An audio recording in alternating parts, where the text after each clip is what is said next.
새벽 4시. 알람도 없이 눈이 떠집니다. 72년을 살아왔지만 이 시간만큼은 여전히 익숙하지 않습니다. 침대에서 일어나려는데 무릎이 욱신거립니다. 주름진 손으로 무릎을 주물러 보지만 통증은 쉽게 사라지지 않습니다. 즉, 이놈의 무릎은 작은 원룸 구석에 놓인 낡은 가스레인지에 불을 붙입니다.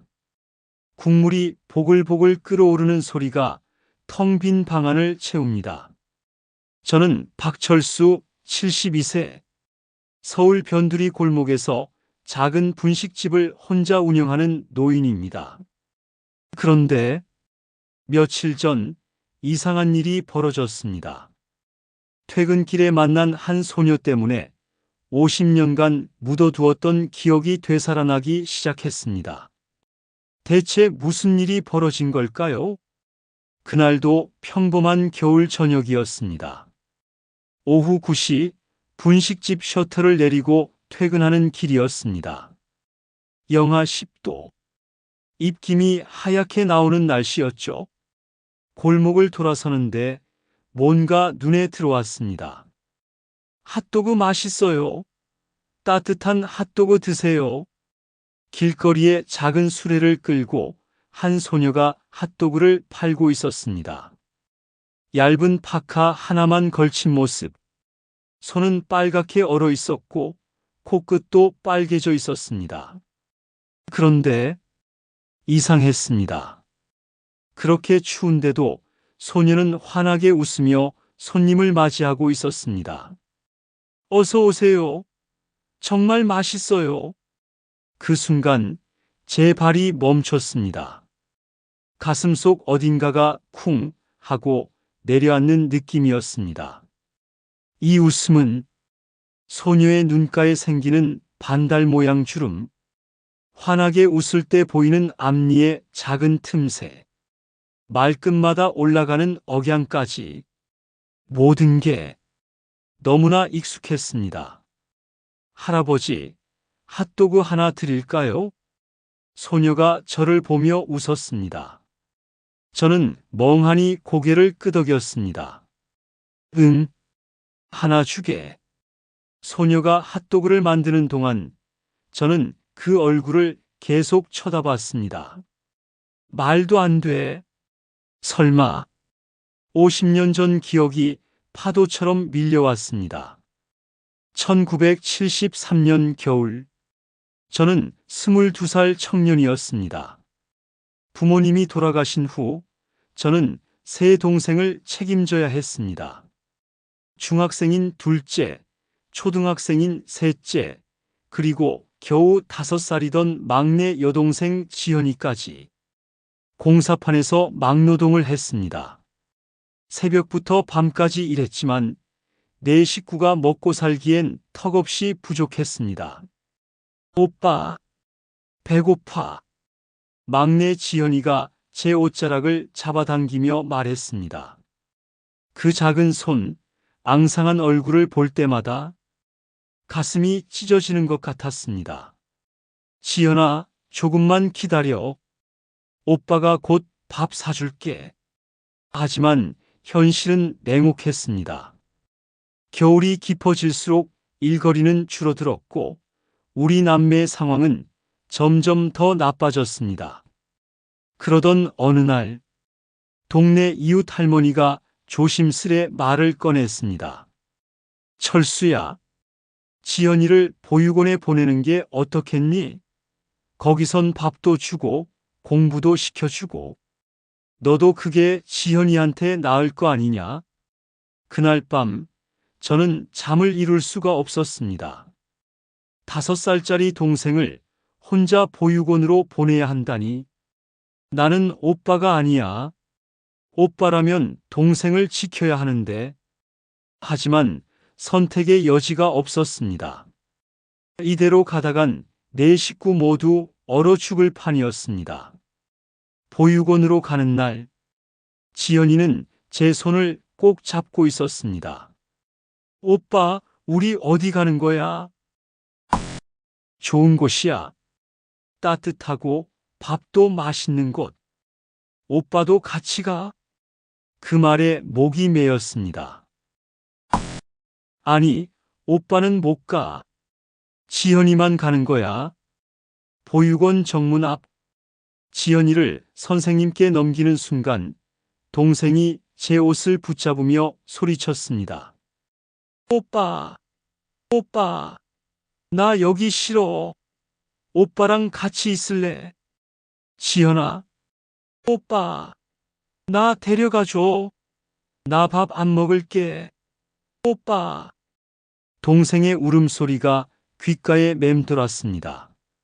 저는 뒤도 돌아보지 못하고 걸어 나왔습니다. 그날 이후 저는 지연이를 다시 보지 못했습니다. 보육원에서 몇 년 후 다른 가정에 입양됐다는 소식만 들었을 뿐입니다. 지연아, 미안해. 오빠가 무능해서, 너를 지켜주지 못해서. 50년, 그 죄책감을 안고 저는 혼자 살아왔습니다. 결혼도 하지 않았습니다. 행복할 자격이 없다고 생각했으니까요. 그런데 그 소녀가 나타났습니다. 할아버지, 여기 핫도그요. 다연이라는 이름의 17살 소녀. 핫도그를 건네받으며 저는 조심스레 물었습니다. 추운데 이렇게 늦게까지 장사하니? 네, 엄마 병원비 벌어야 해서요. 엄마가 아프시구나.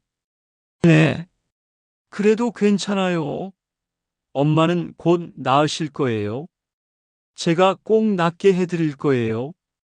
그 말투, 그 억양이 또다시 저를 흔들었습니다. 지연이도 이렇게 말하곤 했는데 그날부터 저는 매일 퇴근길에 다연이의 수레 앞을 지나쳤습니다. 처음엔 그냥 핫도그를 사 먹는 것으로 시작했습니다. 하지만 시간이 지날수록 저는 그 소녀가 궁금해졌습니다. 할아버지, 오늘도 오셨네요. 단골이시네요. 응, 너희 핫도그가 맛있어서 말이야. 감사해요. 진짜 열심히 만들고 있어요. 어느 날 다연이가 손님이 없는 틈에 저에게 말을 걸었습니다. 할아버지, 여기 앉으세요. 추우시죠? 다연이는 낡은 의자를 내주고 따뜻한 오뎅 국물까지 건넸습니다. 이거 드세요. 몸 녹이시라고요. 고맙구나. 그렇게 우리는 조금씩 이야기를 나누기 시작했습니다. 할아버지는 가족이 있으세요? 아니, 혼자 살지. 그럼 외로우시겠어요? 외롭긴. 뭐, 익숙해. 다연이가 슬픈 표정으로 저를 바라봤습니다. 저도 아빠는 안 계세요. 엄마랑 단둘이 살아요. 그래서 가족은 제가 지켜야 하니까요. 그 말에 가슴이 먹먹해졌습니다. 가족을 지킨다? 저는 동생을 지키지 못했는데 며칠 후 일요일 오후 저는 오랜만에 집 청소를 하다가 벽장 깊숙한 곳에서 낡은 상자를 꺼냈습니다. 먼지가 수북이 쌓인 상자. 안에는 오래된 가족 앨범이 들어 있었습니다. 50년 동안 한 번도 펼쳐보지 못했던 앨범. 손이 떨렸습니다. 천천히 앨범을 열었습니다. 흑백 사진들이 눈에 들어왔습니다. 부모님, 동생들, 그리고 이건 한 장의 사진이 눈에 확 들어왔습니다. 5살 지연이가 환하게 웃고 있는 사진. 그런데 이상했습니다. 눈가에 반달주름, 앞니에 작은 틈새, 웃을 때의 표정까지 다연이랑 똑같아. 손이 부들부들 떨렸습니다. 사진 뒷면을 확인했습니다. 1973년 겨울 막내 지연이 옷에 계산을 해봤습니다. 지연이가 지금 살아있다면 56세, 다연이가 17세라면 지연이는 39세에 다연이를 낳은 거고, 설마 그럴 리가. 하지만 그 닮은 얼굴을, 그 말투를, 그 웃음을 어떻게 설명할 수 있을까요? 밤새 잠을 이룰 수 없었습니다. 다음 날 저녁, 저는 평소보다 일찍 분식집을 닫았습니다. 다연이를 만나러 가야 했습니다. 다연이의 수레 앞에 섰을 때 소녀는 환하게 웃으며 저를 반겼습니다. 할아버지, 오늘 일찍 오셨네요? 응.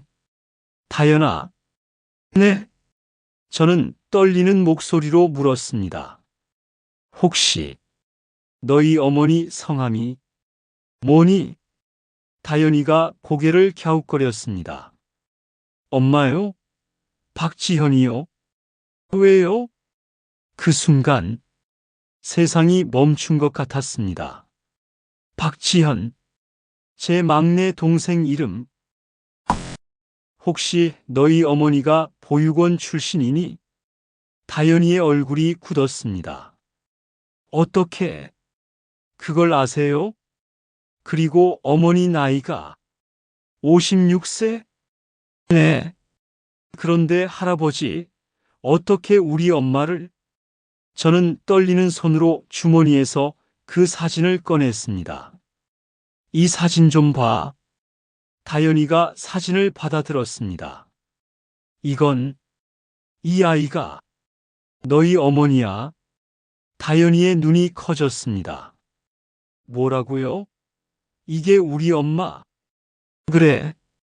5살 때 사진이지. 그럼 할아버지는? 저는 천천히 고개를 끄덕였습니다. 나는 너희 어머니 오빠야. 다연이는 말을 잇지 못했습니다. 거짓말이죠. 엄마가. 할아버지, 미안하다. 갑자기 이런 말을 해서. 아니, 이게 무슨. 엄마는 가족이 없다고 했어요. 보육원에서 자랐고 가족은 다 돌아가셨다고. 그렇게 알고 있었구나. 저는 50년 전 이야기를 천천히 꺼냈습니다. 부모님이 돌아가신 일, 내 남매가 살아남기 위해 발버둥 쳤던 일, 그리고 지연이를 보육원에 보낼 수밖에 없었던 그날의 이야기를.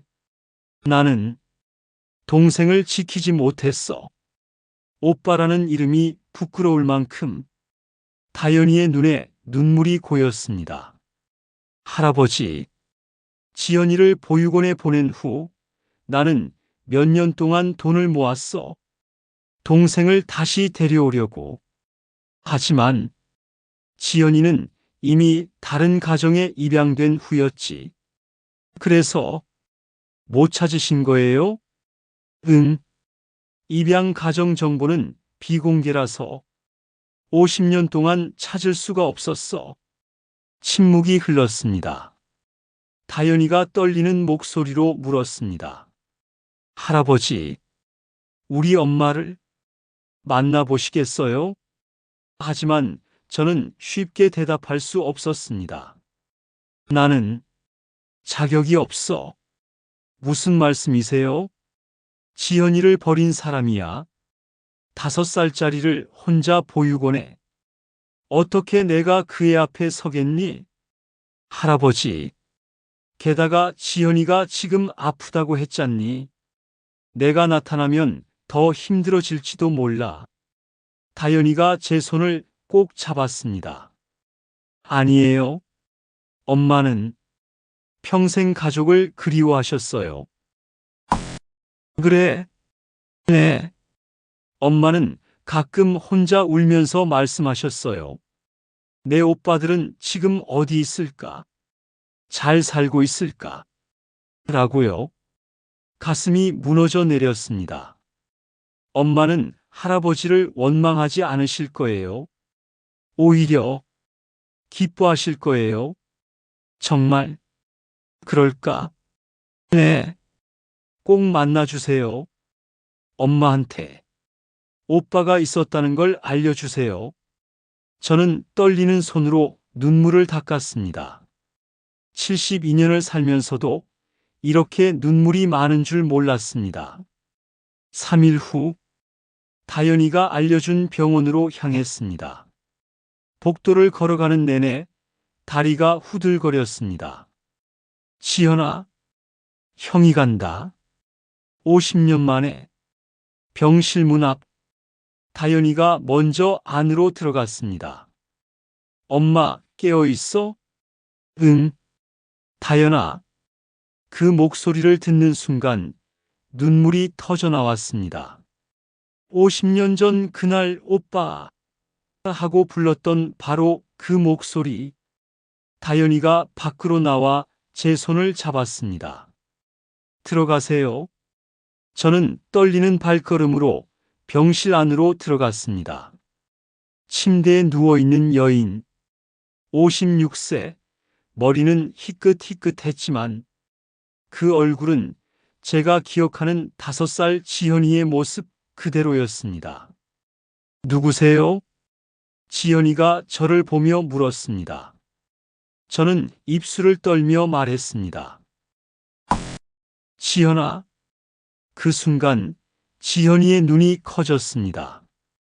그 목소리는 나야. 철수 오빠. 뭐라고요?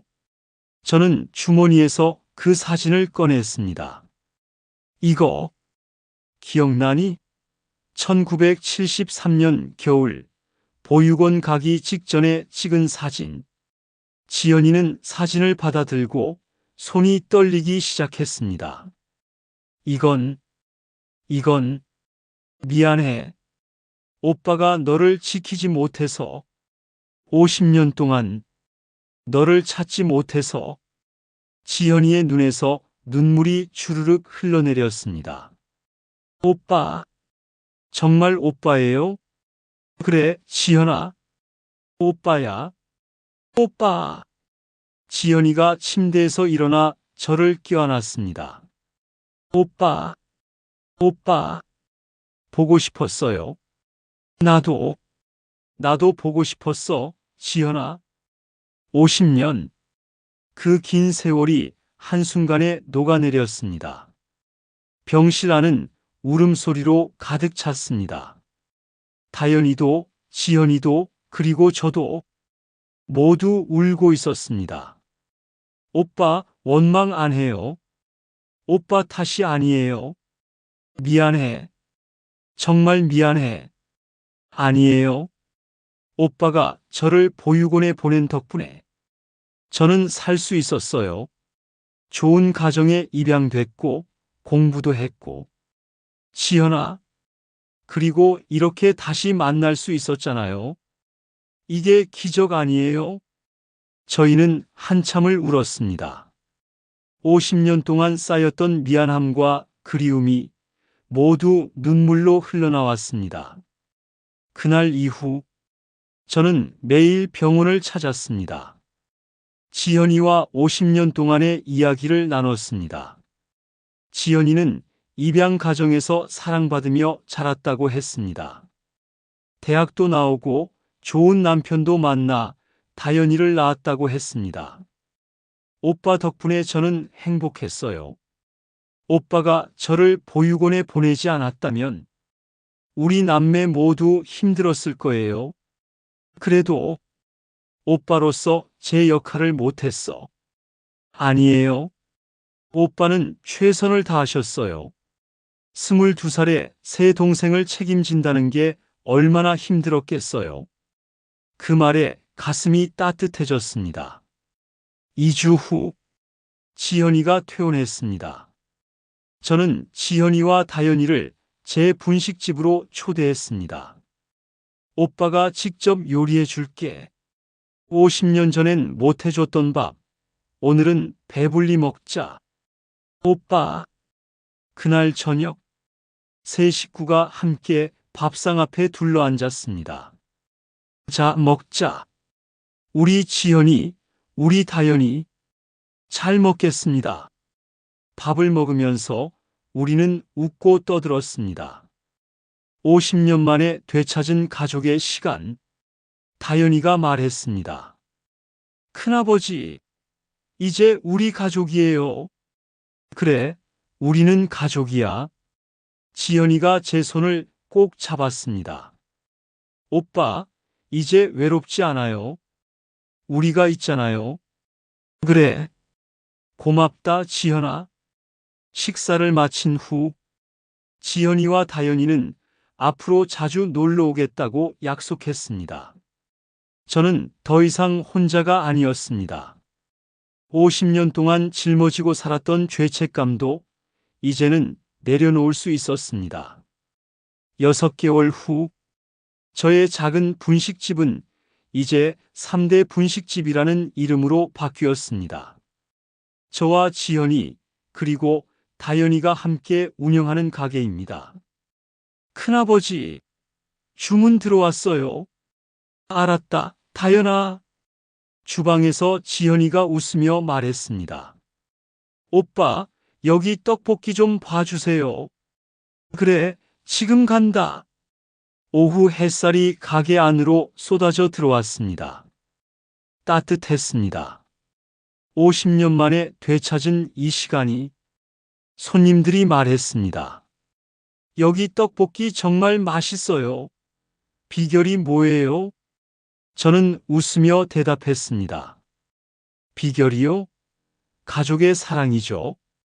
그날 저녁, 가게 문을 닫고 집으로 가는 길, 지연이와 다연이가 제 양옆을 걸었습니다. 오빠, 내일 뭐 해줄 거예요? 김밥? 우리 지연이가 좋아하는 거? 와, 좋아요. 큰아버지, 저는 라면. 그래, 라면도 끓여주지. 세 식구가 함께 걸어가는 길. 겨울바람이 불었지만 전혀 춥지 않았습니다. 가족이 있다는 것.